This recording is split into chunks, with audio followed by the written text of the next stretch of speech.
This is 61A, lecture number 38, and announcements. Well, before we jump into the announcements, actually, I'm going to stop sharing my screen just so you can see all the course staff that are here. Obviously, not everybody, but many of them. And Hani and I just wanted to take a moment to say thank you, because there's no way we could have run this course at all, let alone run it in like some sort of like reasonable semblance of success and progress without this amazing team. They've done so much behind the scenes and face to face with you all. I just want to say thanks to them. Yeah, thanks doesn't do it justice. I mean, it's unimaginable how much work was done by this remarkable group of people trying to deal with their own classes and their own lives too. So really impressive, and I think everybody, take a victory lap. That was really remarkable what you all accomplished over the last semester. Yeah, so if you're on the chat and you see someone that you worked with, feel free to thank them by name or thank them in general. I see the chat's kind of going nuts. We could probably hit some record of the amount of chat. It would be difficult to match the amount that happened in the first lecture, which was thousands of messages. But I think this is a great time to say thanks to this staff that just did an amazing job. Yeah, it's very sweet to see that. Thanks, everybody. So this is almost farewell for them because we won't be having any more tutorials, but we will have a lot of topical review sessions next week. So you might see some members of the course staff again if you come to those. But we might as well treat this like a moment of the course coming to an end. And so I have to ask all the staff to wave and say goodbye. And I don't know if you're all force muted or not. I think you probably are. Let me see if I can fix that. If you want to unmute and just say something, you're going to have to give me 12 seconds to remember how to use Zoom. I'm making progress. Allow participants to... I think I got it, John. Oh. Everybody should be able to unmute now. Okay. You want to just unmute them all and force them to say hi? No, I won't do that. But okay, so now's your moment. Say goodbye, and then we'll move on with the course. 3, 2, 1. And they said nothing because they're muted. But they obviously, I've talked to the staff many times when they weren't muted. They're too emotional to unmute their mic. They're emotional. We understand, guys. They have had some great experiences with you all this semester too. So you guys totally rock. Thank you. Woohoo! Okay. And now we're going to do the announcements. So you are hereby allowed to leave. Thanks, everybody.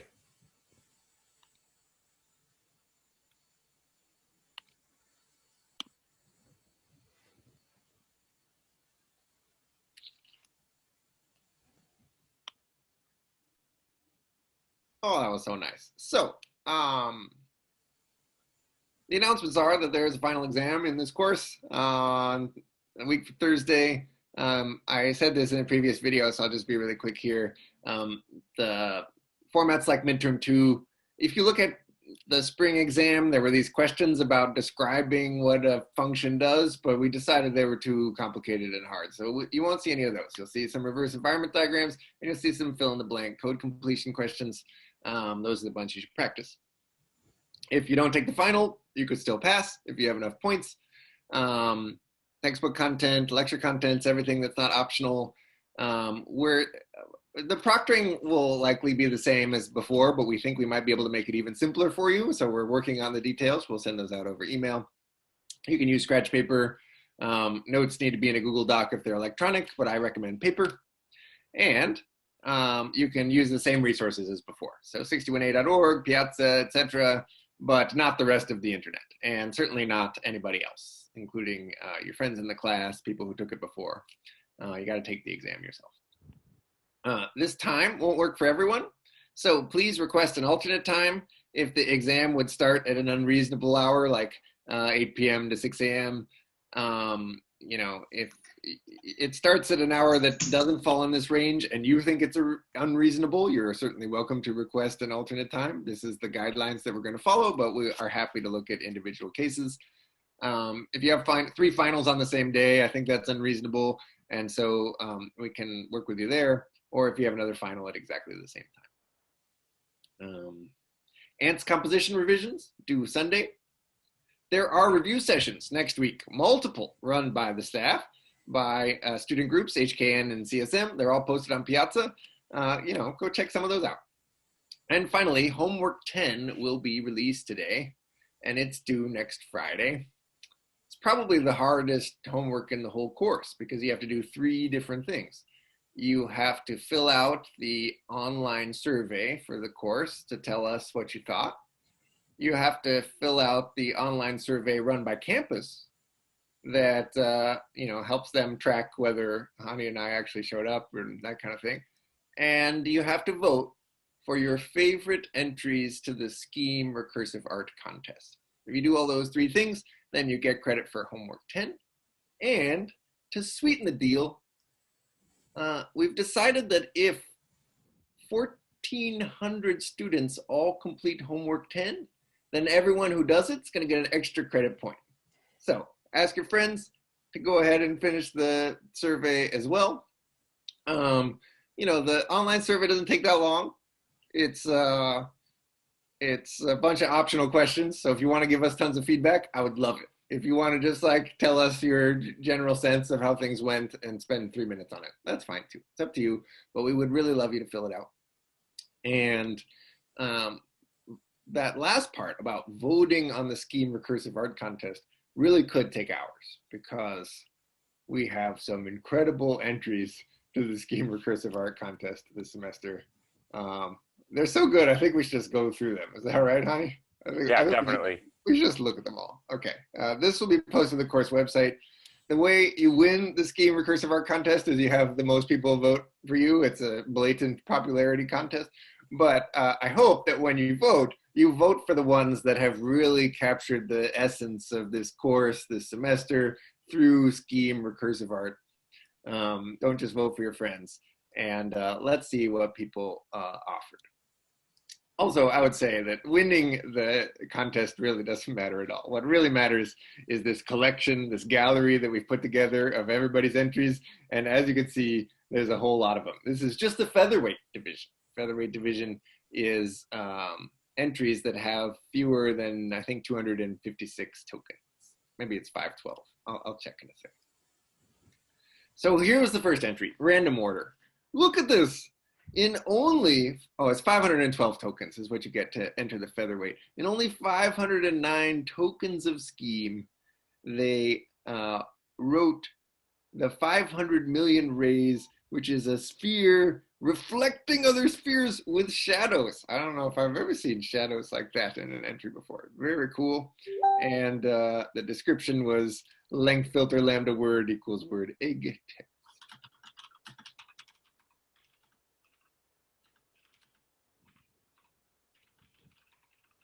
Entry number 2, the fractal tree.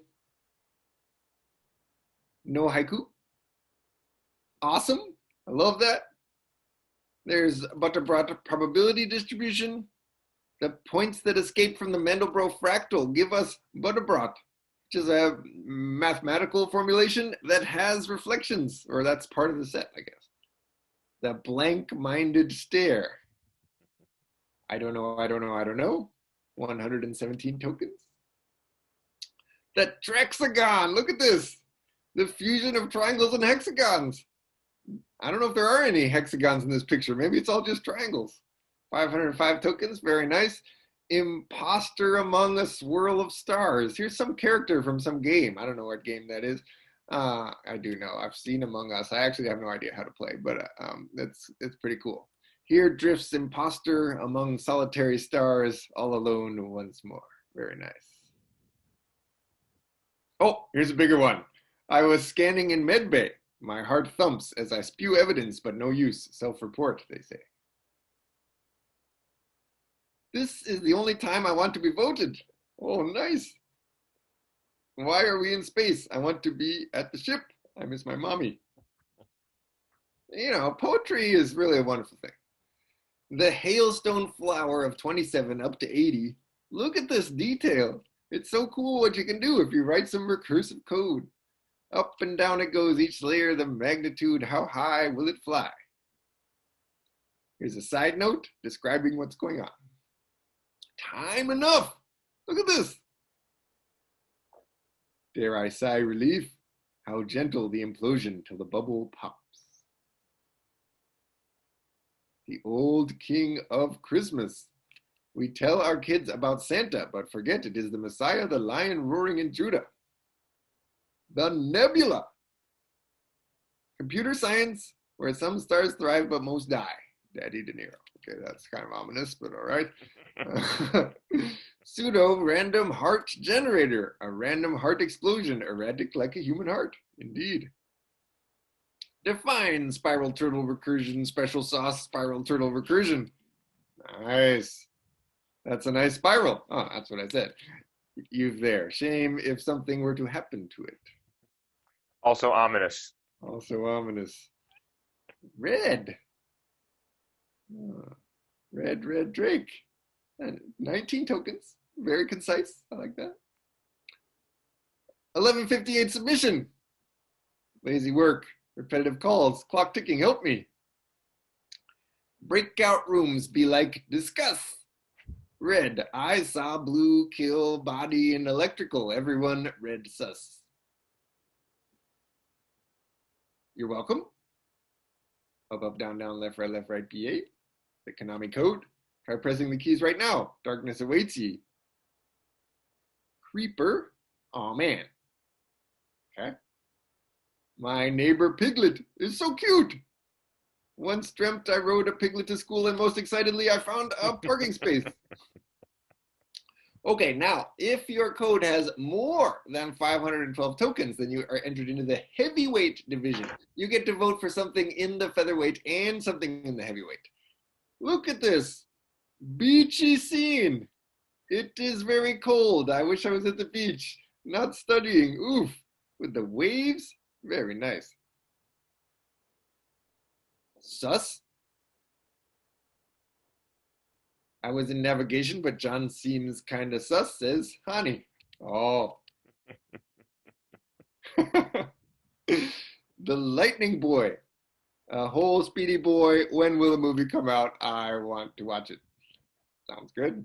The Petri dish coughed upon. Oh, that is a disgusting fractal. Okay. Scheme, I hate your guts, obtuse and complicated, but look, pretty points. And here's the description of what's going on. Two pretty best friends. Oh, that's nice. I ain't never seen two pretty best friends until De Niro Free. Oh. Nice. Very nice. I think they even got the background right, John. Nice. So good. Pizza. A hot dog is a sandwich. Birds are real. Time is a social construct. Very cool. Oh, and there is pizza, but only half. The Pink Killer. I am pink. CS is green. R.I.P. There is one imposter among us. A fractal imposter. I wonder who the imposter is. Boo trees. Go Bears. A sunset. Oh, look at this. I'm a sucker for sailboats. That's really nice. The most beautiful sunsets are the ones that pass all the tests. Very good. Serenity. Oh, fantastic. Divine, serene peace. What more do we need in these times? Plus finals soon. Oh my gosh, this is so cool. Superhero Oski soaring through the clouds, searching for trees with no clout. Superhero Oski. Nice. And this semester, because there was a limit on the size of your submission for the heavyweight division, we added a ultra heavyweight division for the one entry that had so many tokens it was outside of the heavyweight division. And it was this bonfire. Very nice. Thank night, burning fire, see as kids, one desire, B+ or higher. Very, very good. Okay, so that's the gallery. I hope it's okay that I sat here and shared it with you all, but I really love this. I mean, I think you just did a fantastic job. So if you were all here, I would make you applaud for everybody who entered. And if you want to applaud in your own home, you're certainly welcome to. And I will applaud for you because I just love what you put. Well done. Well done. So awesome. Okay, I think we're almost done with the announcements. We are. All right, so what are we going to do today? I thought instead of the usual technical content, we'd spend some time talking about life and society and what to think about. We're not going to do that for very long. We got until 3 o'clock, and I think we'll have plenty of time for Q&A. So if you want to add questions now, or as you think of them as we go through, just like a couple of thoughts that Hani and I put together, that would be wonderful. And yeah, we'll see how long it goes. But first, this semester in numbers. We've come to the end of the semester, and that means you have had to suffer through 261 different lecture and Q&A videos. There were 5,129 tutorials this semester. 8,208 office hours requests, 24,263 Piazza contributions, 85,596 assignment submissions, 339,248 points scored so far. Guess you get more on the final. My channel has a new 594,000 YouTube views thanks to you, and 2,065,049 backups on okpie.org. So that's the number of times that a student ran an OK test and we took a snapshot of their code. It's 2 million times. So I guess that's a fair amount of effort for one course.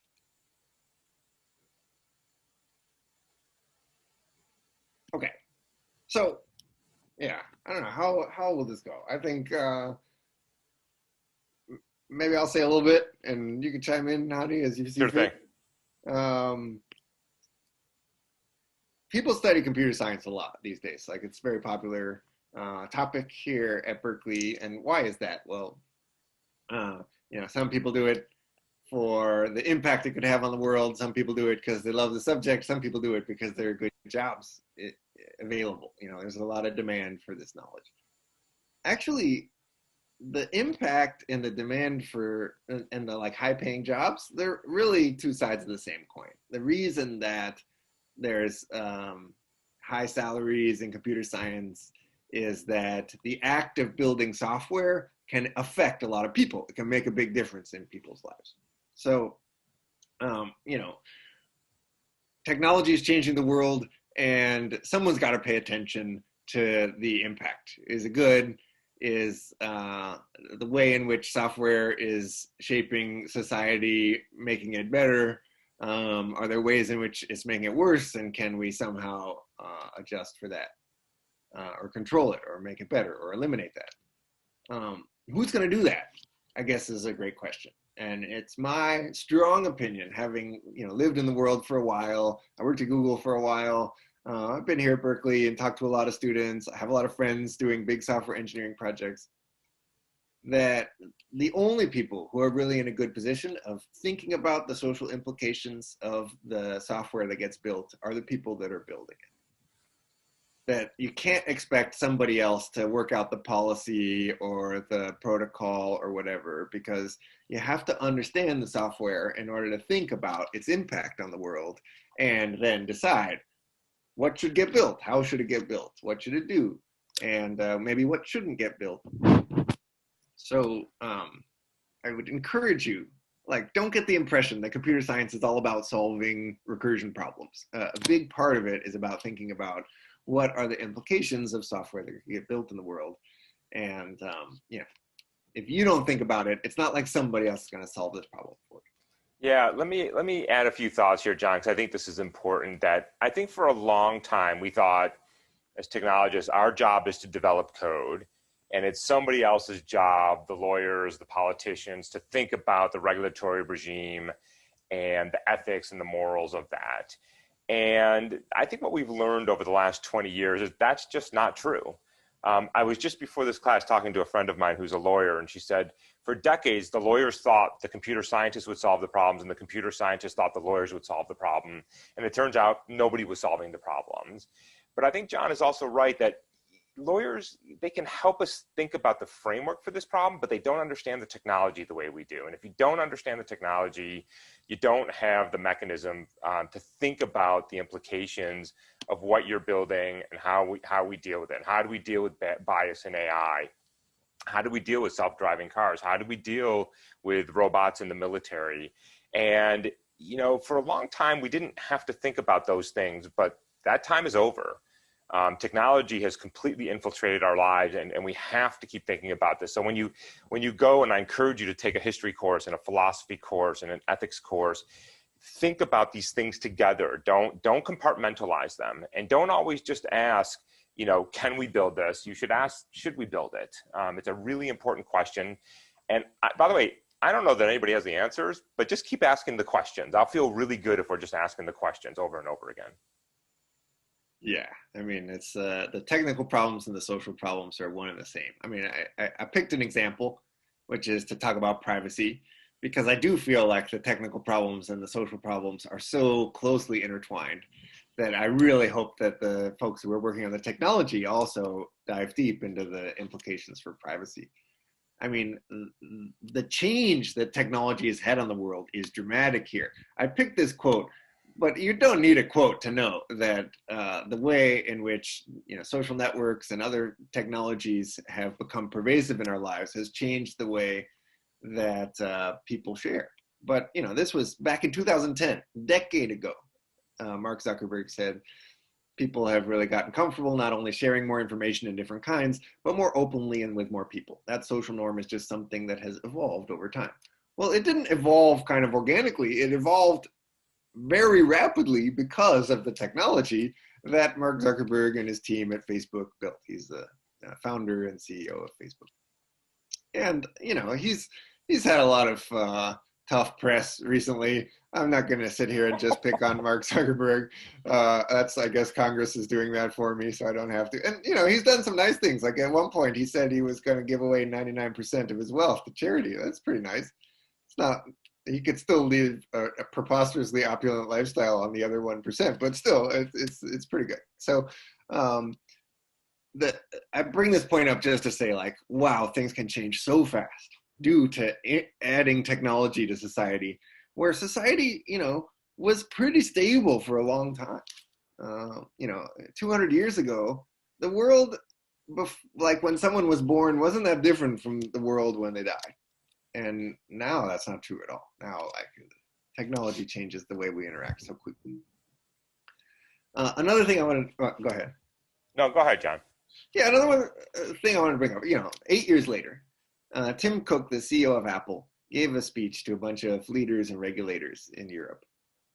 And when I saw this speech, it shocked me because here's what he said. He said, "We at Apple are in full support of a comprehensive federal privacy law in the United States. There and everywhere, it should be rooted in 4 essential rights." And I'll go through them in a moment.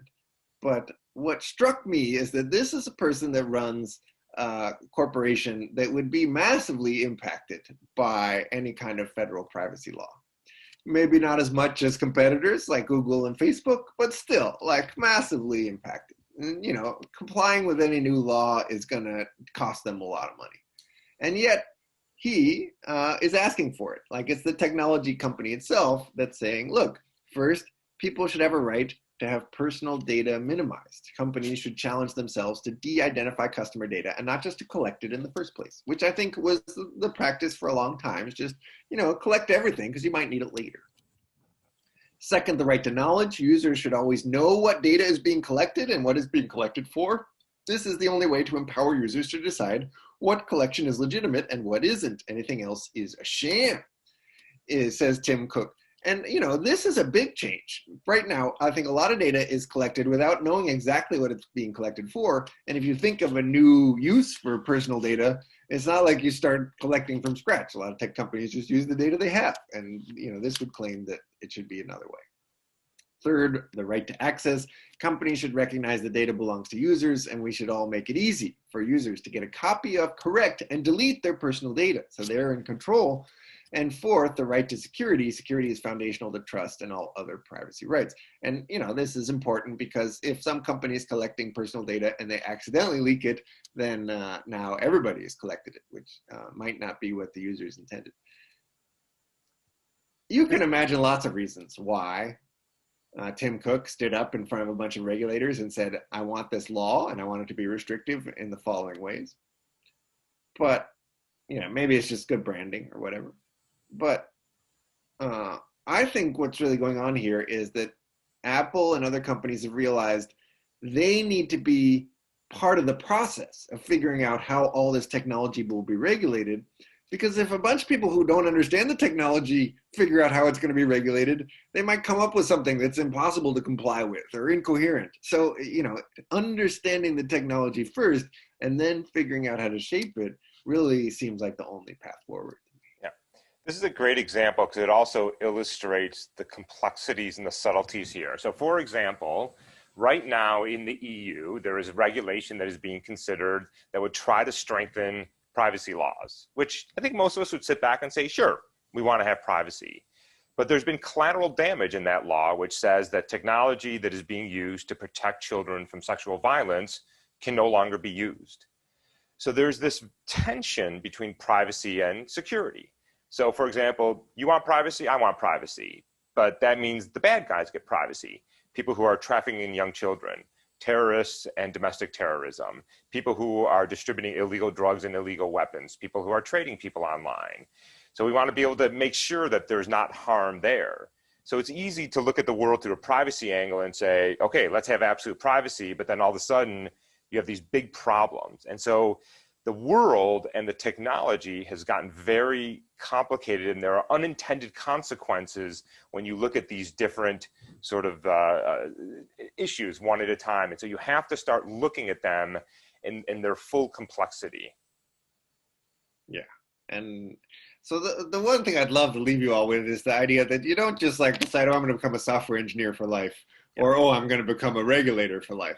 That's just not how it is. I mean, so many people take meandering paths through lives where they do some of both. They understand the technology well enough that they realize, oh, their impact should be figuring out how to collaborate with government to regulate it in a way that has the right sorts of trade-offs. Yeah, let me add one more thing too, John, and this is something you need to practice from when at a very young age, like right now, which is how do you talk to people who are not technical about technical things?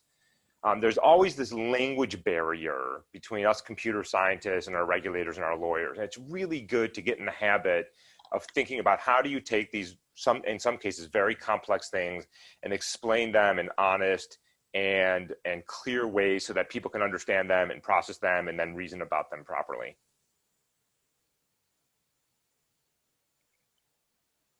Okay. I don't have a good segue, so I'll just jump into the next thing, which is, what about software development? Is it like a moral act, or is it just fulfilling specifications? Well, since the software that we build affects a lot of people in various ways, whether the software works or not, whether you've managed to correctly count the number of partitions, whether you've managed to modularize your code in the right way so that it actually does what it's supposed to do, might actually matter in terms of impacting people's lives. So I just wanted to show an example of that, which is self-driving cars, which is an example of automated decision-making. It's one of many important examples that are all kind of growing up together. What are the ethical issues involved in self-driving cars? Well, there's one perspective, which is that really you have to kind of bake ethical decisions into the automated decision making. Here's an image from a project that was run at MIT to get people's views on what a car should do in various scenarios.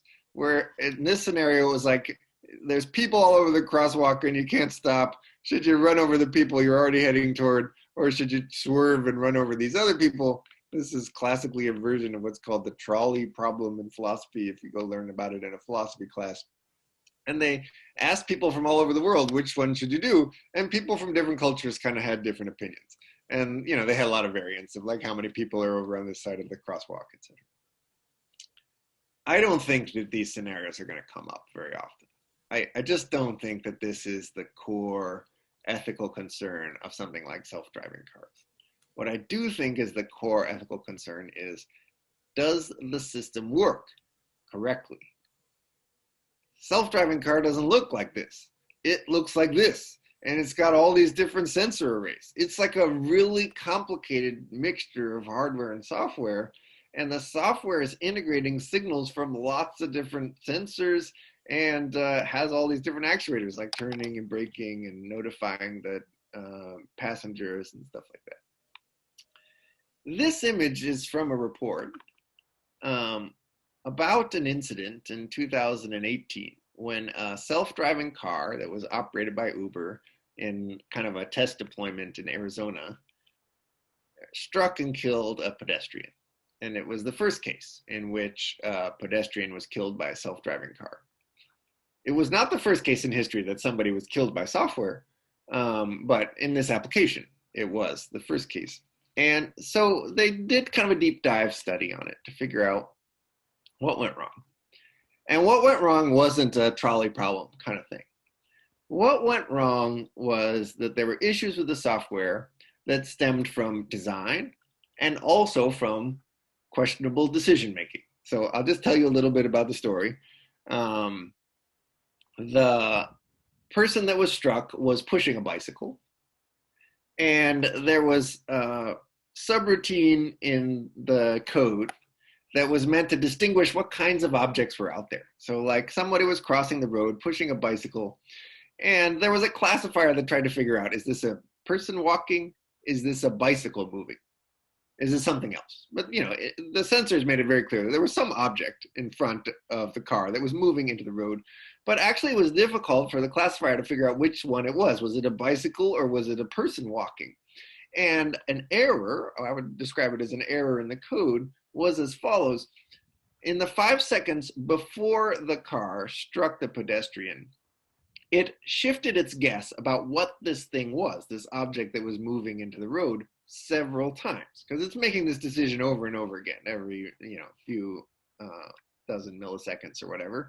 And it thought, oh, it's a person. Oh, it's a bicycle. Oh, no, it's a person. No, it's a bicycle, because it was hard to tell which.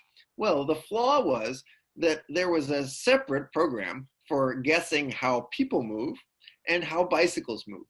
And so while either one of these could reasonably have projected that this object was moving into the road, every time the system switched its guess about whether this was a person walking or this was a bicycle, it threw out the history of where the object was before, because it kind of thought it was a new thing, even though it was clearly in the same spot. And therefore, neither one of the predictors about where this object was moving correctly predicted that it was moving in the road, even though there was like some unknown object moving into the road. So they kind of just got that design piece wrong, and therefore didn't know that the object, the person who was pushing this bicycle, was moving into the road until much too late, until there was like only 1 second, 1.2 seconds left before collision. It was too late to fully prevent the collision. At this point, something else went wrong. The car, 1.2 seconds before collision, had identified that a collision was imminent. And a reasonable thing it would do at that point is slam on the brakes in order to minimize the impact. But it did not do that. Instead, it notified the current operator of the vehicle that a collision was imminent.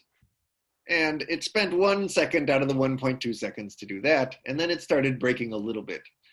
And they did kind of a deep dive on why it had this particular behavior.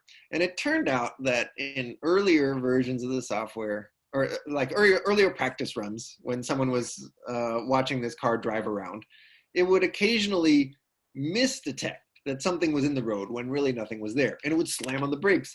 And people hated this. They're like, how come my car is slamming on the brakes? And so the way they addressed this, instead of like fixing the classifier to tell whether something was in the road or not, was they changed the response. When the car detected that a collision was imminent, instead of slamming on the brakes, someone had changed the behavior such that it would notify the drivers and passengers in the car and then slowly come to a stop in order to avoid any jerkiness that would, kind of irritate users who were in the car. But this was the wrong call when there was actually a person there who got run over and killed. Yeah. So, who's making that kind of decision? It's not some policymaker. It's not some law. It's the developers of the system. And, their decisions were what led to this particular event. Yeah, this is a great example, John. And I think you're right that while it's an interesting thought exercise, what do you do in the trolley problem? And what happens, for example, if Mercedes BMW says we're going to prioritize the driver, but say the Honda decides, well, we're going to prioritize life. Do we start getting into this weird arms race with you can buy safety in your self-driving car by spending more money on a car, some really crazy things. But I agree with you. Day to day, these are going to be the issues. I'll give you another example of this too. It was last year, Amazon had developed a AI algorithm for vetting resumes to try to triage them so they could get through them faster because they were getting so many applications. And what did they do? It's automated decision making. It's the same problem. And what they did is they trained this AI algorithm on historical data to the company. And what did the algorithm learn? It learned because women constituted roughly 15 to 20% of the technical workforce, that women aren't as good. It started to deprioritize women because why? It was trying to recreate the past. And so when you think about these decision making, particularly around machine learning and AI, you have to be very careful to think about what you're doing, particularly when these are data-driven approaches. Because the easiest thing to do in an AI algorithm is to recreate the past. But in some cases, that's not exactly what we're trying to do. And that's not a philosophical problem. That's just, we're not thinking about the data we're shoving into these algorithms very carefully. And that's something we have to think very carefully about. Yeah, great point. So that's all the kind of prepared content that I had. I put in this slide that said life because I thought maybe I'd, give some thoughts about life. I don't know if we want to do that or we want to take some Q&A. What do you think, honey? Yeah, we've got 12 minutes. I think people want to hear from you, John. Go ahead and tell Okay, us. here's my spiel about life. I'm not going to tell you how to live your life, but I wanted to remind you of a few things. One is about freedom, which is that when you learn how to write software, then your skills are going to be in demand. There's no question about that. Lots of people are going to work with you.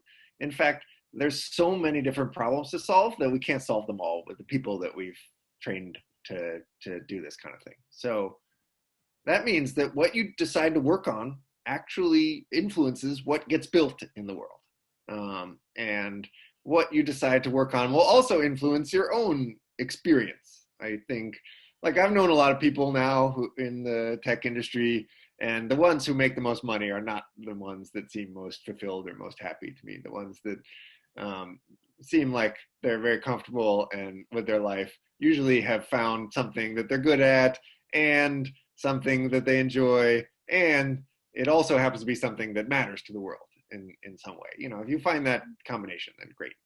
So when I say freedom, I mean you can choose what you work on. You don't have to just like take the internship from the company that's got the flashiest website or the best reputation. Like, there's lots of cool things to do out there, and you should be selective and search for something that is a good fit for you. Yeah, I think that's exactly right, John. I think one of the greatest gifts in life is being able to wake up every day and do the things that you find fulfilling, that you're good at, that you're excited about. And by the way, to boot, somebody's willing to pay you to do them. It's an incredible gift. Thinking about, what are you prioritizing? Look, for some people, the priority is they want to make a lot of money. That's fine. That's a different choice. But think about what's going to be important to you. And here's the rub, by the way. What's important to you when you're 20 and when you're 30 and 40 and 50 and 60, it's going to be different. And I will tell you, I have a lot of friends who left grad school, made a lot of money in Wall Street, but when they turned 40 and started looking down the line of what's their legacy, it wasn't quite as good. Whereas I can look at as legacy as an academic and interacting with smart young people and trying to inspire and motivate people, you can feel really good about that. So try to think not just about what's today, but also 10, 20, 30 years from now. Yeah, exactly. And you might change course. I didn't discover that I liked teaching until I tried it, which was, when I went to grad school. I didn't do any of that in undergrad. So if you haven't figured out the perfect thing for you yet, don't worry. But make sure that you think about the kind of long-term implications of whatever you do commit to. Good. John, there's a couple of questions. For reasons that are a complete mystery to me, somebody or a number of people are obsessed about pickles. And want to know whether you like pickles. Is pickle a euphemism for something that I'm not understanding? Well, if it is, I'm sure the answer is yes, but I don't know what it is. I do happen to like actual pickles. I don't know if that implies anything about Yeah. metaphorical pickles, Well, but you're braver than me for answering that question. All right. yeah, Let's see. yeah. Go ahead. Okay. I'm going to see if I can get through a couple of questions here. Um, what would be a good career path if someone were to want to go into law and policy regarding tech? Since, as John, you mentioned, they need someone who understands law and tech side of things. Yeah, that's a good question. A lot of the big companies these days are hiring people to work on policy. So, for example, there are people who are responsible for global policy, domestic policy. They often are lawyers, which is good in some ways, but I would like to see some more technologists there. So for me, I like people who maybe instead of a CS major, they're a CS minor, or in addition to a CS major, they've also studied politics or economics or something in the social sciences where they can think about, what are the implications of policies. I find historians really fascinating in this regard. Political scientists who think about, laws, for example, understanding that. But typically it's that kind of dual career that is very useful. Yeah, a lot of people I know who are really interesting and really effective, they know something really well, and then they know something else quite well. And by quite well, I mean not just like they've read a lot of New York Times articles about it, but like, they've gone pretty deep. And so, yeah, whether it's the software really well and the policy issues pretty well, or vice versa, you can be extraordinarily effective in either way. Much more so than being like, yeah, just even more deep into policy, but you don't understand the Yeah, technology. yeah. How difficult of the journey is it to becoming a professor? Why did you choose it? Well, let me just tell you quickly what the journey is. You finish your undergraduate, you go do your PhD, that's 5 to 6 years. Most people now do postdocs, that's about another 2 years. First 6 years, you're an assistant professor, and then you come up for tenure, and then, there's just a series of promotions after that. For me, I was never on that path. I just stumbled into it backwards. I always liked teaching. When I was in college, I was like the TAs that you saw here. I liked teaching a lot. Honestly, I think the reason that probably I drove to it more is I have a problem with authority, it seems. I don't like people telling me what to do. And being a professor is great because you get to run your own lab and work on problems that you want to work on. I don't think it was, I look back on it now as probably some of that best decade of my life was going through college and graduate school and postdoc in the early years, just because you're just learning so much. It's like the sponge. And for me, it was glorious. Yeah, I think that's great. I mean, I will say that being a professor was not my like number one life plan from when I was in college. It wasn't even clear to me that I would go to grad school when I left undergrad, and I took a few years of working in the world before I ever decided to go back and do that. Yeah. So Yeah. yeah, I mean, I think it can be wonderful, can be frustrating, and what you really want to do is pick something a little bit broader as a target than being a professor. I think like you want to make a difference in this aspect of the world's knowledge, and then figure out whether that's through academia or a company or whatever. Yeah. There's a great question here. Have you ever been asked to implement something you found unethical, and how did you proceed? I'm going to answer this in a slightly vague way. I was asked to do something that I considered to be unethical, and I said no. And the people who came back and asked me to do it again, I said no. And they came back a third time and offered me unconditionally $1 million to do it. And I'm embarrassed to say that I thought about it for a little while. About 30 seconds, I was like, that's a lot of money. But then fortunately I got the better of it, and I didn't do it. It's not the first time I've been asked to do something unethical, and it's not the last. One of the great things about being a tenured professor is I have the luxury to say no. And that is a real luxury. And not everybody does. Not everybody has the means and the ways, to be able to walk away from that kind of money. So I feel very fortunate and lucky to have been able to actually say that. Yeah, I can't top that. All right. Let's see. I think we still have a few more minutes. Yeah, God, this is a tough question. I don't know that I have an answer, but I want to ask the question anyway. What advice would you have for someone living at home for this year and feeling kind of detached from the university and academia? Oh man, I got to tell you, that question just breaks my heart because I know a lot of people are going through that. So I don't know if I have a good answer for you, but let me try a few things. This will end. We will come out at the other end of this. And the one thing that I've learned, having been around for a few decades now, is when you're in the middle of a hard time like this, whether it's something like this global pandemic, or it's family, or it's work, or it's relationship, or it's personal, or it's health, when you're in the middle of it, it feels really bad. And it is. But you always come out the other end. And in all of these cases, I will look back at it and will say to myself, you know what? I've come back from this better, stronger, more mature. And there will be positives that come from this. And so for me, what I do is I try to think down the line. 6 months, 9 months from now, we're going to be back. And will we be better for this? We will be hopefully better human beings, better societies. And we will learn how to work through hardships. It's a shitty answer, by the way, for what to do right now. And but it's a more hopeful answer for what's downstream for you.